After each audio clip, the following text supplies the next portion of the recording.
Deep inside the heart of the Amazon rainforest, a calm river glistened under the golden sun. Its surface was so still, it looked like a mirror reflecting the endless sky. But beneath that peaceful water, death was waiting. A small wooden boat drifted gently across the river. Laughter and chatter filled the air, as if the people aboard had forgotten the dangers of the jungle. Among them was a young man, full of energy, who leaned too close to the edge. In a split second, his foot slipped. He plunged into the water with a loud splash. At first, there was silence. Then, the river exploded. From the depths, hundreds of piranhas surged forward like a storm of silver blades. The water churned red as the boys' screams tore through the air. Their razor-sharp teeth ripped through flesh with terrifying speed, slicing and tearing like knives through ripe fruit. The others on the boat froze in horror. Some stretched out sticks and oars, desperate to pull him back, but it was useless. The frenzy was unstoppable. Within seconds, his cries were silenced. When the water finally calmed, nothing was left but fragments of bone drifting in the crimson current. The locals say this is the true power of the piranha. Alone they are small, but in a swarm, they are nature's silent assassins. Hunters tell stories of deer stepping into the river, only to be stripped to the skeleton in minutes. One moment, alive, the next, gone without a trace. To the world, piranhas are just fish. But here, in the dark waters of the Amazon, they are the lurking shadow of death, silent, merciless, waiting for the next mistake. The stonefish is one of the most deceptive yet deadliest creatures of the ocean. At first glance, it appears nothing more than an ordinary rock lying quietly on the seabed. But in reality, it is the most venomous fish in the world. Found mainly in the warm waters of Australia and Indonesia, its greatest strength lies in its ability to blend perfectly with stones, sand, and coral. Divers and swimmers often fail to notice it, and the danger begins the moment an unlucky victim steps on it. Hidden within its dorsal fins are sharp spines filled with venom. The instant pressure is applied, these spines pierce the flesh and release a toxin so powerful that it spreads through the body within minutes. Victims experience excruciating pain, swelling, paralysis, and in severe cases, death if not treated immediately. The venom of the stonefish is often described as one of the most agonizing toxins known to man. Survivors recount the sting as feeling like fire spreading through their veins, an unbearable pain that lingers long after the encounter. Because it hides so perfectly, it is not an aggressive hunter.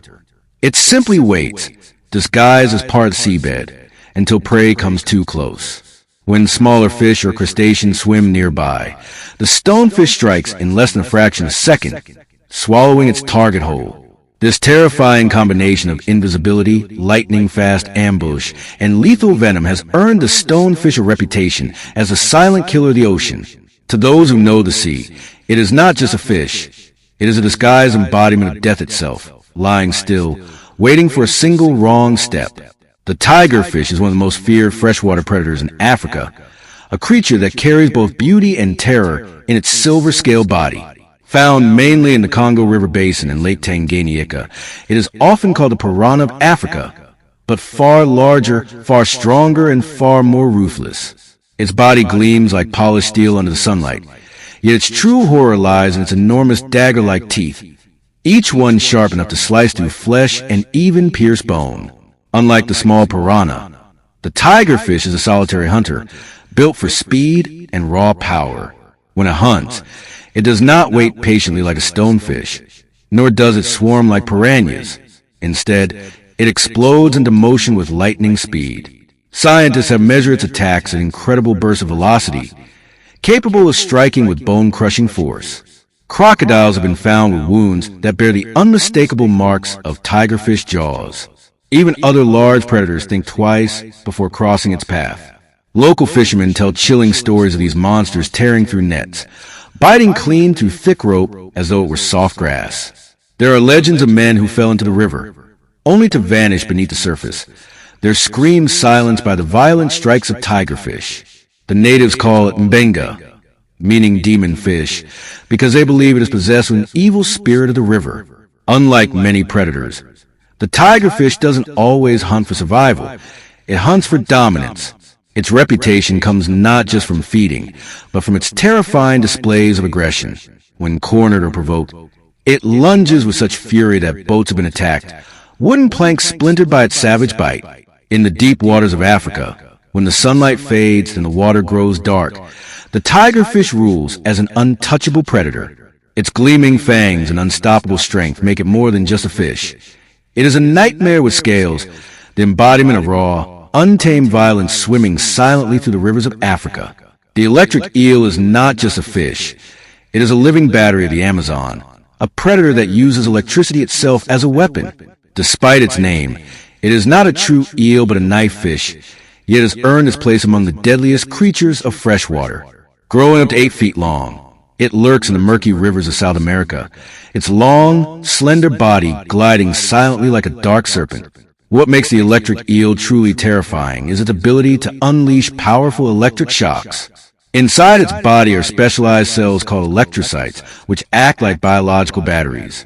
When threatened or hunting, the eel discharges jolts of up to 600 volts, strong enough to stun, paralyze, or even kill. In the black waters of the Amazon, one strike can leave a grown man helpless, his muscles frozen as he sinks into the river's depths. Hunters and explorers tell grim stories of men who stumbled into eel-infested waters, only to be struck again and again as the creatures deliver repeated shocks.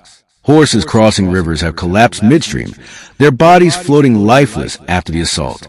Even if the shock itself doesn't kill, the victim often drowns, unable to move under the eel's electric grip. When hunting, the eel uses its electricity with precision. First, it releases a mild charge to sense its prey in the darkness, a living sonar that maps its surroundings. Then, when the time comes to strike, it unleashes its full fury. Small fish convulse instantly, their bodies stiffened by the invisible current, before being swallowed whole. Few predators dare to challenge the electric eel, for even caimans and humans have fallen victim to its shocking wrath. To the tribes of the Amazon, the electric eel is not merely an animal, but a spirit of the river, a phantom that commands lightning beneath the surface. It is feared and respected, a reminder that in nature, sometimes the most dangerous weapons are not teeth or claws, but the raw force of energy itself.